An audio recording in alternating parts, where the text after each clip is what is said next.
So let's talk about the Knicks for a second, specifically, because I talked to a couple of Knicks beat writers, guys that cover the team on a regular basis, and they said this is the latest in a years on years weaning, basically any sort of chance of having a positive relationship with the media for the organization, um, to the point where players and their representatives are begging journalists to write features about some of the things that they're doing in the community and things like that. And the journalists are replying back, I wish I could, but every time I request to the team, I get shut down. And it's Hmm. causing a friction here.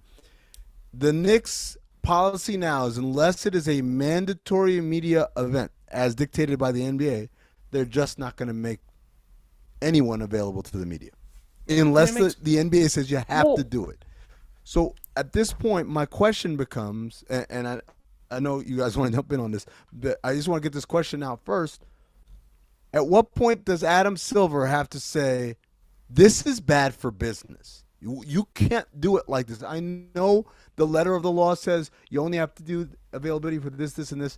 But overall, what you are conjuring here is a bad relationship with the media in one of the biggest media markets in the nation.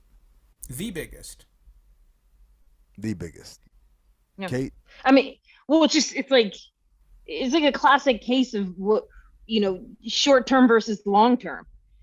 A couple things. Let me back up too, because one thing that rings true for me when you talk about the Knicks story is like you both remember when women first started to being hired in as coaches, as assistant coaches at the NBA level, other places. And one of the first things that, like when you would talk anonymously to male coaches, predominantly most of the coaches in like the NBA or the NFL, they would say this thing about, well, my biggest concern about having a female assistant coach is that I'd have to change the way I act in the locker room. And you're kind of like, well, if the way you act in the locker room is that big of a problem, maybe it's more of a you problem than an allowing a female assistant coach in. Now, I don't want to go down the road of like, I know there's nuance to that, and there's like, you know, that's a deeper conversation. But my parallel is that like, if you are an NBA team right now, and your solution to, in the Knicks case, like decades of not winning, is that the press are the problem. Actually seeing inside what we do and communicating with us in somewhat of a transparent way, because it's never going to be fully. If that's a problem for the Knicks, then to me, it seems pretty obvious that the problem is not really with the press.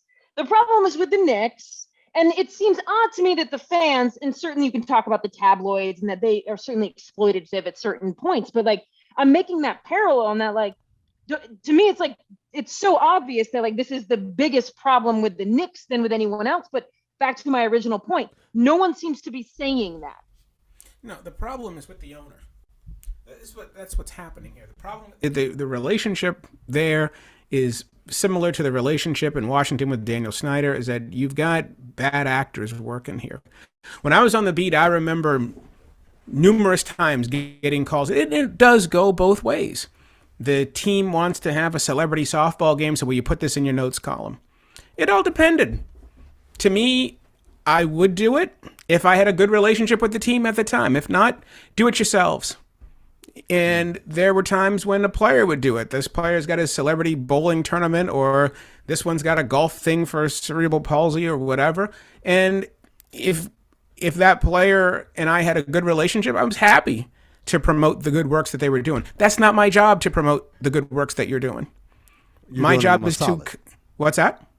You're doing him a solid at that. Exactly. And they do me a solid by treating me right and not lying to me. In the Chris Herring story, Right. it was very, very clear that Chris Herring's a better person than I am. Because in his story, he talked about one example where a member of the Knicks PR lied to him outright and had him have bad information. And the bad information came directly from the team. And when he confronted that person, he said, hey, my job is to protect this organization. And I'm thinking, Chris still let that guy be anonymous. I'm outing you by name if you do that to me. And you should get fired for doing that because that's unprofessional. That is unethical. And, the fact that he still did that guy the solid by keeping the story anonymous, I was like, yeah, man, we would have had to throw down. And so I sort of felt like what's really happening here, too, is there's a level of leverage that the league, that the team has, that they feel like they have. And they're just making a power play. This is all just a gigantic power play now that the players have done it in their own way. This is no different than what LeBron James already does. If LeBron James is not speaking on behalf of the team in an organized media session, you can't get LeBron for an interview unless it's on one of his platforms. And so this is one of the things we're all moving to. When was the last time LeBron just did an interview with the New York Times or with any newspaper? Well, but I guess I can see a world where the player can take control of that, because ultimately the player is not an employee of the NBA. The player is a partner, right? A contracted worker, if you will. I don't understand how Adam Silver can sit back and allow a team to very deliberately erode its relationship with every single outlet. It's a difference between, I don't like Frank Isola. Frank Isola doesn't give us a fair shake. I'm not going to give Frank Isola access, or I'm going to give him limited access, or I'm going to conveniently forget. It's another thing when you say, all of you, done. You're done. This is the direction. Only person who asks questions around here is Bill Pito. Look, but this is the direction that we're moving in. Yeah. I mean, I was interested in what you were saying, Howard, too, in the first few minutes about, if I'm trying to be as objective as possible about this conversation, and we've all articulated levels of concern about the Knicks story, but have we as sports journalists gotten used to a level of access that was too much access to begin with, right? If you're a Hollywood reporter and you don't expect to be able to speak to Scarlett Johansson twice a day throughout the filming of her movie, is there something about this that is, and I'm not saying I believe in this, I'm just wondering, Howard, your thoughts on it. And also hearkening back to what you said, and I use an old-timey word because you were talking about the 1800s, that, the column inches that used to just be descriptions of play, and is some of this a pullback of the NBA having granted too much access at various points?